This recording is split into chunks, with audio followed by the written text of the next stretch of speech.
prominent Podemos opposition figures assassinated in Mozambique as election tensions escalate. In a tragic turn of events shaking the political landscape of Mozambique, two influential members of the newly formed opposition party Podemos were brutally assassinated, sending shockwaves through a nation already brimming with pre-election anxiety. The lawyer for Podemos, Elvino Dias, also an advisor to presidential hopeful Venancio Mondlane, along with party colleague Paulo Guambe, met their demise in a hail of gunfire on the night of Friday. Their loss casts a dark shadow over the pulse of Mozambique's nascent political conflict.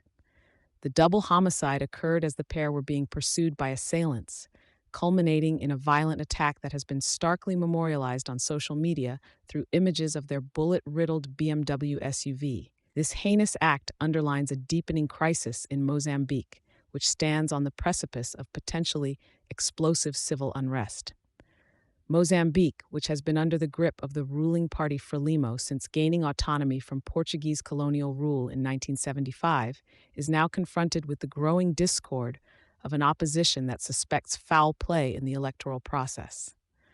With provisional results projecting yet another win for Frelimo, opposition parties are up in arms, lamenting the erosion of democratic values.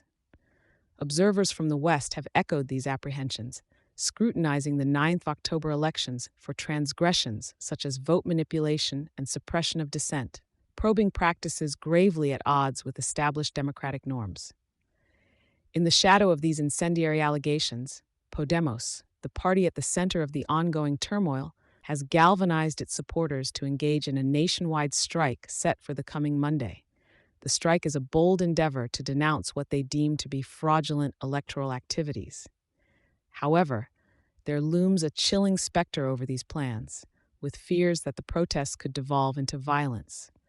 Mozambique's security forces have a history of resorting to lethal engagements with protesters, a precedent that bodes ill for the safety of those who will take to the streets. The repercussions of these assassinations and the fraught political climate have not gone unnoticed beyond Mozambique's borders. The European Union and Portugal have both issued statements of condemnation regarding the slaying of the Podemos officials. In solidarity with the Mozambican people, they have called for a fulsome investigative response to bring those responsible for these acts of political barbarism to justice.